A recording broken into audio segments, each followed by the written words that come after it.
Hi everyone, सरल academy में आपका स्वागत है। उम्मीद करती हूँ आप सब फर्स्ट क्लास है, बढ़िया है और आप सबकी पढ़ाई भी बहुत अच्छी चल रही है। चलिए, लास्ट लेक्चर में बायोलॉजी में वंशागतिकी और विविधता के अंतर्गत हमने कवर किया था आनुवांशिक विकार या जेनेटिक डिसऑर्डर, और इसके हमने दो टाइप देखे थे। एक होता है मेंडेलियन विकार और दूसरा होता है गुणसूत्रीय विकार। भूल गए तो जाओ अब भी जाके प्रीवियस वीडियो देखो, तभी जाके यहाँ आना, अपनी शकल मत दिखाना, वरना मजाक कर रही हूँ, जस्ट किडिंग। अगर वाला लेक्चर आपने देखा है तो आपको समझ में आएगा आज हम क्या पढ़ने वाले हैं। हालांकि मैंने बोर्ड पे लिख दिया है, मैंने पिछले वीडियो में बोला भी था कि नेक्स्ट वीडियो में हम हीमोफीलिया डिसीज या हीमोफीलिया रोग जो है उसको कवर करेंगे और इसकी वंशागतिकी कैसे होती है, मतलब ये एक पीढ़ी से दूसरी पीढ़ी में कैसे पहुंचता है, माता पिता से बच्चों में कैसे पहुंचता है, इसको समझेंगे, है ना। तो एक बार छोटा सा रिकैप मैं आपको करवा देती हूँ। रिकैप से मतलब यहाँ ये है कि लास्ट या प्रीवियस लेक्चर में हमने देखा था कि आनुवांशिक विकार जो हैं वो दो टाइप के हैं। There are two types of genetic disorder. आनुवांशिक विकार दो प्रकार के हैं। फर्स्ट इज मेंडेलियन विकार और सेकंड जो था वो था गुणसूत्रीय विकार। मेंडेलियन विकार और सेकंड इज गुणसूत्रीय विकार। ठीक है, जो मेंडेलियन विकार है उसमें मैंने आपको बताया था कि जब कोई जीन या डीएनए इसमें कोई चेंजेस आए, ये डिफेक्टिव हो जाए, तो ऐसे विकारों को कहा जाता है मेंडेलियन विकार। और इसके कुछ एग्जाम्पल थे sickle cell anaemia, phenylketonuria, haemophilia, thalassaemia, वर्णांधता, ईटीसी। ठीक है, 4-5 एग्जाम्पल जो मैंने आपको बताए, उसमें से हमने इसके अंतर्गत आज जो उठाया है वो है हीमोफीलिया। हीमोफीलिया रोग बहुत बार पूछा जाता है और इसके बारे में हमें नॉर्मल लाइफ में भी जानकारी होनी चाहिए। दूसरा है बेटा गुणसूत्रीय या क्रोमोसोमल विकार, जिसके अंतर्गत आते हैं कौन कौन से विकार। तो जब गुणसूत्र की संख्या में परिवर्तन हो तो ये दो प्रकार के होते हैं, एक होता है लिंग सहलग्न और दूसरा होता है अलिंग सहलग्न। अगर हम अलिंग सहलग्न की बात करें तो डाउन सिंड्रोम, एडवर्ड सिंड्रोम आदि इसके अंतर्गत आते हैं, जबकि लिंग सहलग्न में Turner syndrome, Klinefelter syndrome, etc आते हैं। मतलब आखिरी वाला जोड़ा अगर प्रभावित हुआ, जो कि लिंग का निर्धारण करता है एक्स एक्स एक्स वाई, ये अगर प्रभावित हुआ तो होगा कौन सा विकार, लिंग सहलग्न गुणसूत्रीय विकार। और अगर आखिरी के यानी कि 23वें जोड़े को छोड़कर बाकी किसी भी 22 जोड़े तक किसी में भी कोई चेंजेस आता है, किसमें, गुणसूत्र में, तो वो होता है कौन सा विकार, अलिंग सहलग्न गुणसूत्रीय विकार। तो इनको सबको हम इसके बाद पढ़ेंगे। अभी हम चालू कर रहे हैं आज से कौन से विकार, मेंडेलियन विकार। इसके अंतर्गत जो जो पूछे जाते हैं हम वो सारे धीरे धीरे करके कवर कर लेंगे, जिसमें से पहला आज हम पढ़ रहे हैं क्या, हीमोफीलिया। तो याद आ गया थोड़ा बहुत जितना भी मैंने पढ़ाया था, याद आना जरूरी था, तभी आपको आज का टॉपिक समझ में आएगा। चलिए देखते हैं, हमें पढ़ना है क्या, हीमोफीलिया। अब मैडम ये हीमोफीलिया है क्या, हीमोफीलिया, फीलिंग आने लग गई थोड़ी सी, है ना, काय की, ब्लड की कमी की। ब्लड की कमी वमी नहीं हो रही है यहाँ पे, देखिए क्या हो रहा है। हीमोफीलिया एक एक्स सहलग्न अप्रभावी विकार है। मैडम इस लाइन का मतलब ही समझ में नहीं आया मेरे को, तो विकार है। हीमोफीलिया एक एक्स सहलग्न अप्रभावी विकार है। इसे एक और नाम बेटा बार बार ऑब्जेक्टिव में पूछा जाता है आपसे, ब्लीडर्स रोग के नाम से भी जाना जाता है। ब्लीडर्स रोग के नाम से भी जाना जाता है। क्या बोला मैंने, हीमोफीलिया एक एक्स सहलग्न अप्रभावी विकार है और इसे ब्लीडर्स रोग के नाम से भी जाना जाता है। सबसे पहले मैं आपको बता दूं, हीमोफीलिया रोग मेंडेलियन विकार के अंतर्गत आता है। कौन से विकार के अंतर्गत, मेंडेलियन विकार। और अगर आपने अब भी फिर से मेरे से सुना है या पिछला वीडियो देखा है तो आपको पता है मेंडेलियन विकार क्या होते हैं। मेंडेलियन विकार, हीमोफीलिया रोग जो है, ऊपर पहुंच गई मैडम, सॉरी है ना, फिर से लिख देती हूँ। हीमोफीलिया रोग किसके अंतर्गत आता है? मेंडेलियन विकार।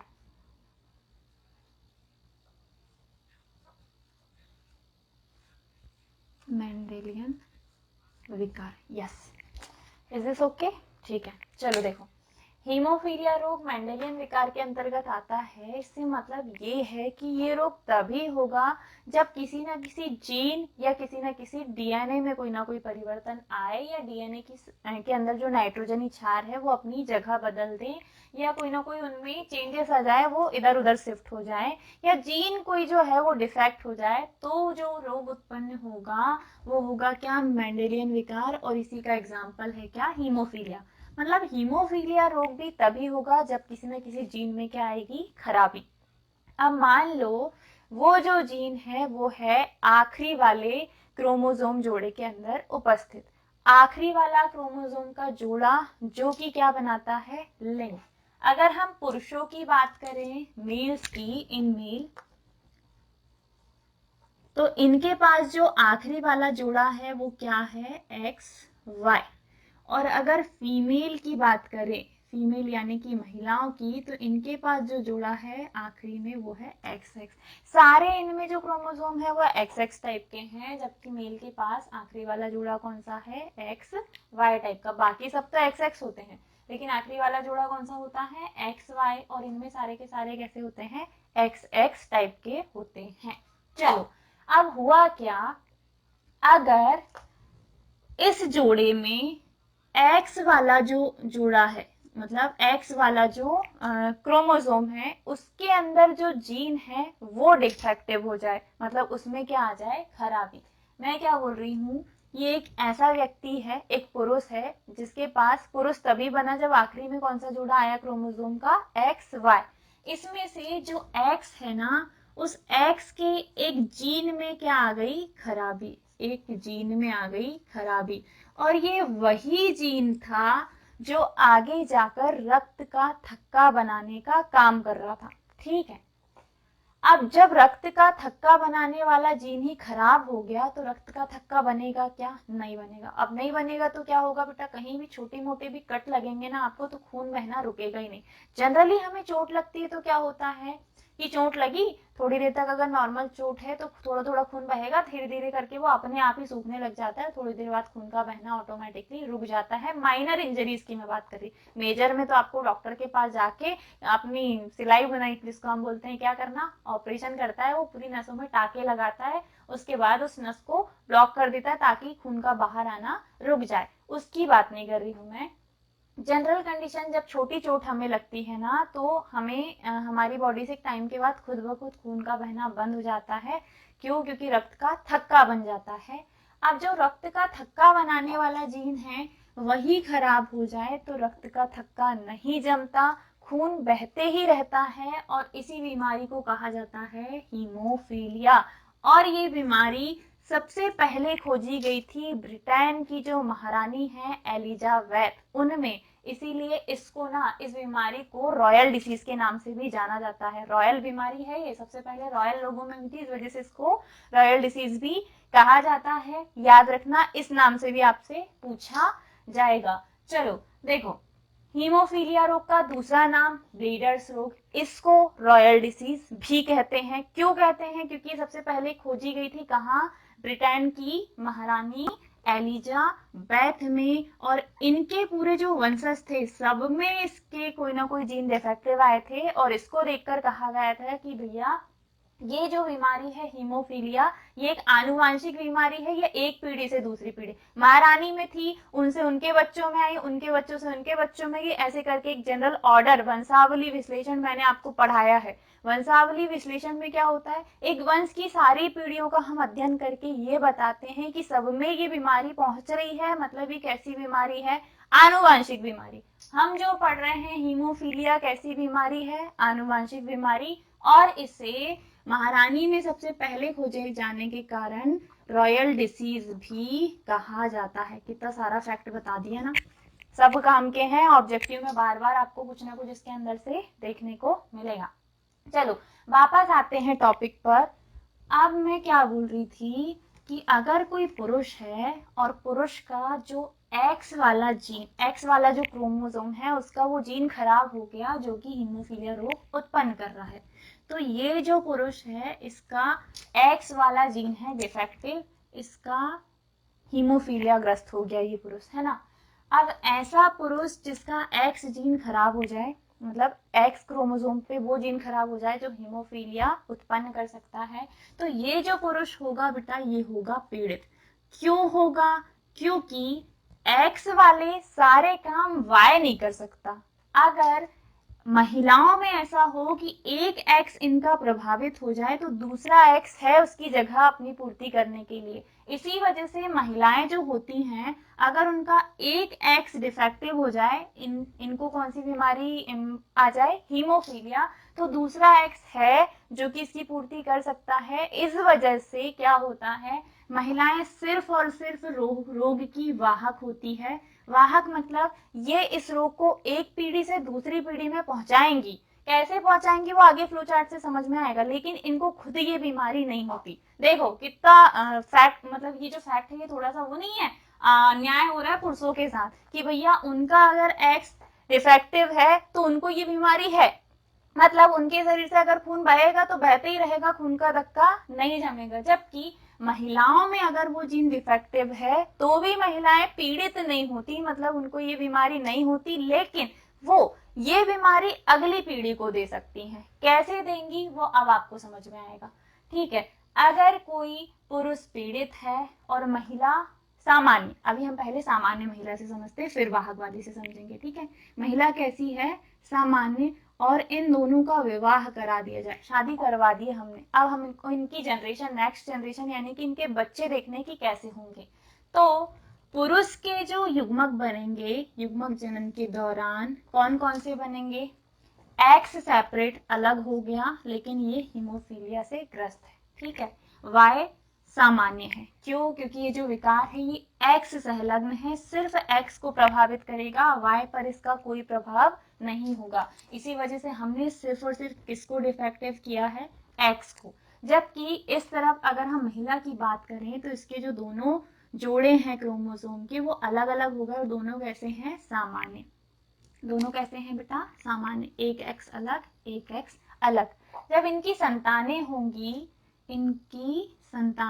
होंगी तो कुछ इस प्रकार से होंगी। देखो हम चेकर बोर्ड बना के समझते हैं इसे, है ना, अभी तक चेकर बोर्ड से ही समझते आए हैं। देखिए पहली स्थिति क्या है कि जब इस x वाले से ये वाला x मिलेगा, इस x से ये वाला x, x, लेकिन x कैसा है? x है बेटा हीमोफीलिया वाला, ठीक है। दूसरी स्थिति, इसी x से ये वाला x मिले, अभी भी x, लेकिन एक x कैसा है? हीमोफीलिया वाला, ठीक है। अगली स्थिति, सॉरी इसको ऐसे लिखते हैं, अगली स्थिति में क्या है? अब इस y से ये x मिलेगा तो x y, कहीं पे भी हीमोफीलिया है क्या? नहीं। इस y से ये वाला मिलेगा तो x y, अगली स्थिति ये रही। अब इसको देखकर आप क्या बोलोगे कि लड़का यानी कि एक्स वाई, और ये कितने हैं? 2, और दोनों कैसे हैं? सामान्य। क्यों सामान्य हैं? क्योंकि दोनों में कहीं पे भी हीमोफीलिया वाला कोई भी जीन नहीं आया। लेकिन अगर हम बात करें किसकी? लड़की यानी कि गर्ल चाइल्ड की, तो गर्ल चाइल्ड के लिए क्या होता है? एक्स एक्स, और दोनों एक्स के ऊपर क्या आ गया है? एक डिफेक्टिव जीन, और इनकी संख्या भी है 2, और दोनों के पास अगर हीमोफीलिया वाला आ गया तो हम इसको बोलेंगे वाहक। ऐसी स्थिति में जब पुरुष पीड़ित हो और महिला सामान्य हो और इनकी शादी करा दिए तो इनकी जो संतानें होंगी पहली पीढ़ी में वो कुछ इस प्रकार से होंगी कि लड़के जो होंगे दोनों के दोनों सामान्य होंगे। अब लड़कों में रोग नहीं पहुंचा, क्योंकि थोड़ी देर पहले मैंने आपको बताया था वाहक का काम कौन करती है? लड़की। लड़के वाहक का काम नहीं करते, लड़के सीधे पीड़ित होंगे, वाहक नहीं होंगी, अगली पीढ़ी में रोग को नहीं पहुंचाएंगे। दूसरी कंडीशन, लड़की जो आई है दोनों की दोनों कैसी आई है, रोग लिए हुए आई है, मतलब दोनों की दोनों को हीमोफीलिया रोग है। यहाँ तक की कहानी क्लियर।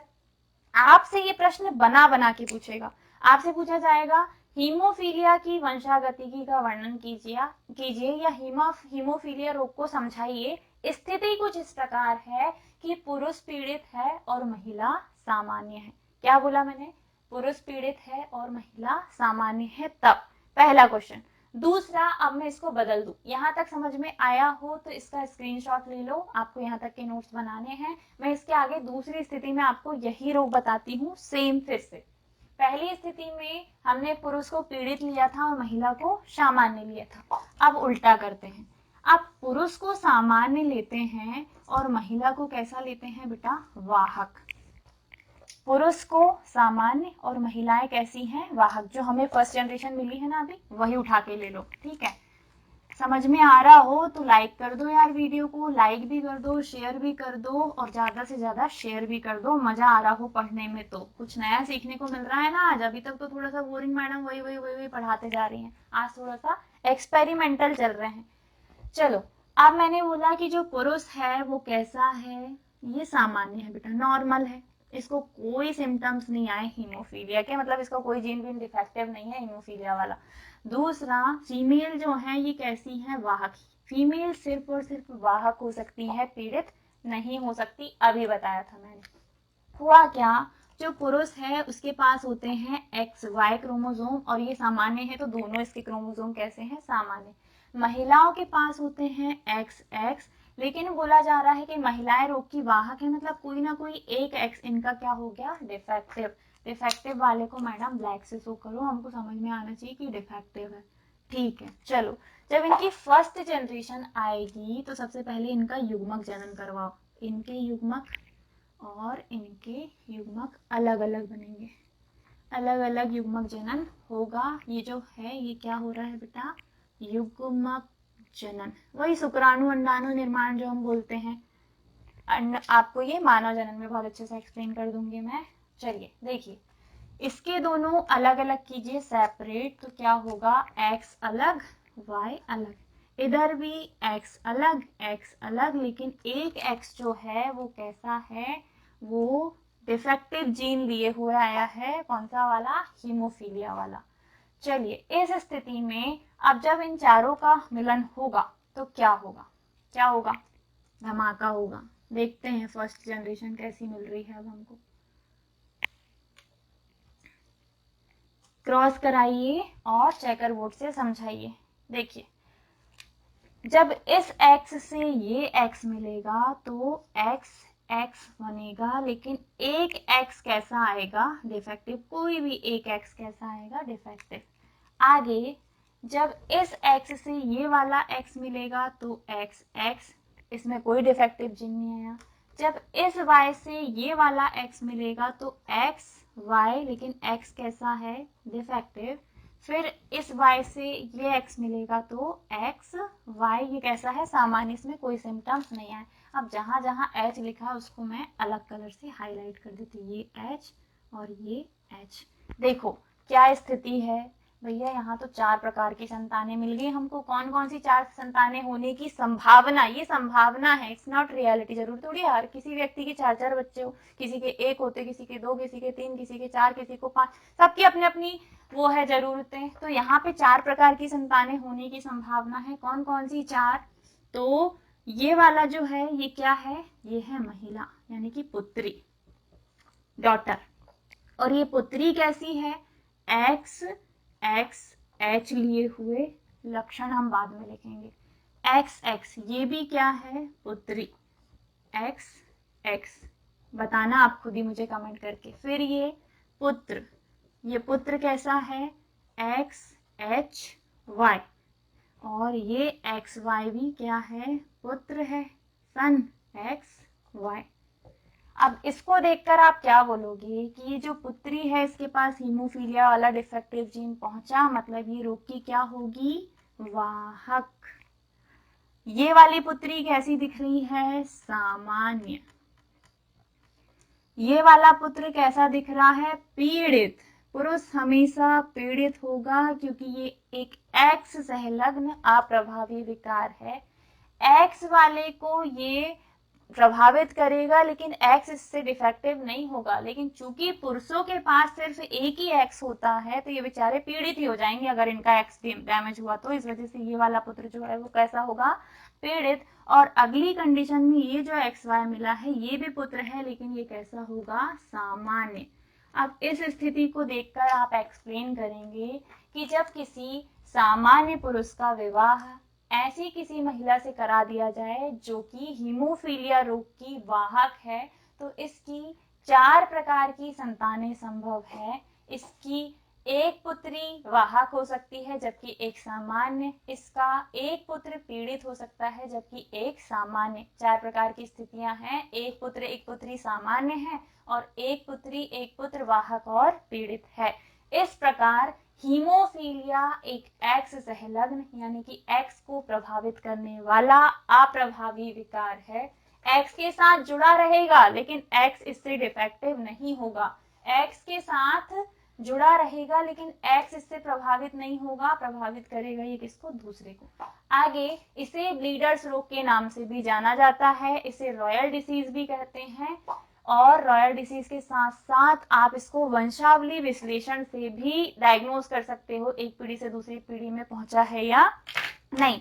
तो क्या क्या समझा आज हमने आनुवांशिक विकार के अंतर्गत, मेंडेलियन विकार के अंतर्गत आज एक्सप्लेन किया है आपको क्या, हीमोफीलिया रोग, जो कि एक आनुवांशिक विकार है और जिसमें होता क्या है तो व्यक्ति में रक्त का थक्का नहीं जमता। आपसे पूछा जाएगा कैसा विकार है तो आप ऑब्जेक्टिव में यही सेम का सेम टिप के आना, एक्स संलग्न अप्रभावी विकार है। ये अभी कुछ दिन पहले क्वार्टरली एग्जाम में पूछा गया था बेटा कि हीमोफीलिया को खालिस्तान रोग भी कहते हैं तो ब्लीडर्स रोग भी कहते हैं, इसे रॉयल डिसीज भी कहते हैं। फिर आपसे कंडीशन रख रख के वो पूछेगा, कंडीशन क्या कि अगर कोई व्यक्ति सामान्य है, महिला वाहक है और इनका आपस में विवाह करा दिया जाए तो हीमोफीलिया के वंशागतिकी का वर्णन कीजिए। तो आपको ऐसा ही पूरा फ्लो चार्ट बनाना है, चेकर बोर्ड की हेल्प से बाकायदा समझाना कि कैसे इसकी अगली पीढ़ी में वंशागतिकी होगी। वीडियो को ज्यादा लंबा नहीं करते हैं, समझ में आया हो तो प्लीज वीडियो को लाइक कर देना, शेयर करना, सब्सक्राइब भी कर लेना चैनल को। और अगर इंस्टाग्राम को फॉलो नहीं किया तो फॉलो करो, वहां पे भी हमने चैनल बनाया है, उसको ज्वाइन करो। व्हाट्सएप चैनल भी अपना है, उसको भी ज्वाइन करो। And if you are financially capable, खूब भर भर के पैसा है, चाहते हो थोड़ा बहुत सपोर्ट मैडम को भी करो ताकि हम अपनी टीम एक्सपेंड करें, आपके लिए और अच्छा कंटेंट लाए, तो फाइनेंशियली भी हेल्प करो। मिलते हैं हम अगली वीडियो में। Tata bye bye, take care, Radhe Radhe.